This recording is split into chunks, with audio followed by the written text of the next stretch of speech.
Welcome to my channel Sara Cooks for You. Today we are making a very creamy fruit dessert which is really very refreshing and apt for these hot summers and also for Iftar this Ramadan. This is really quick to make and you can make this in no time. For this I've used 250 ml of fresh cream which we'll just whisk it,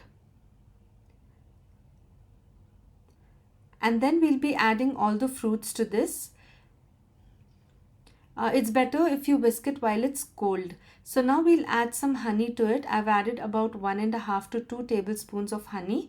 You can add more depending on the sweetness you prefer.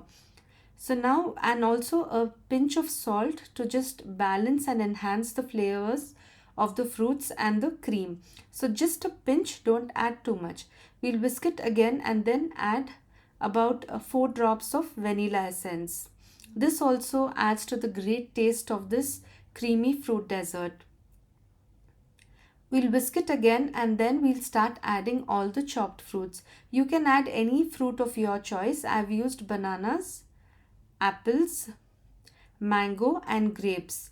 You can also include strawberries or any other fruit of your choice, and you can also add in some dry fruits also if you wish to. Some raisins, cranberries, dry fruits like almonds, pistachios. You can add whatever you like. So it's as simple as this. There are no fixed quantities. You can add any amount of cream. You can add more or less to this, and also the fruits accordingly. So let's mix all these fruits together.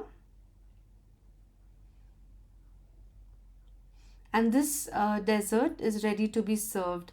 The kids also really enjoy this, and you can serve this refrigerated and chilled.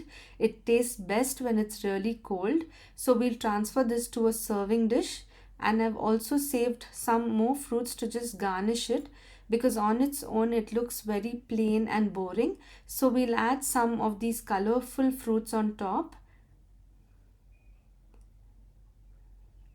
You can also add in some cherries or whatever fruits you like. You can just include them. So now we'll just start arranging the grapes too. Please subscribe to my channel and give me a thumbs up if you like this video, and also do mention in the comment section if you try this. I'll also be posting a savory fruit chaat, chatpata and spicy fruit chaat recipe, so do try that as well. So I also added some pomegranates and strawberries, which I had some frozen strawberries for smoothies. So, and this colorful and delicious dessert is ready to be served. Do try this recipe this summer and in Ramadan, and let me know if you liked it.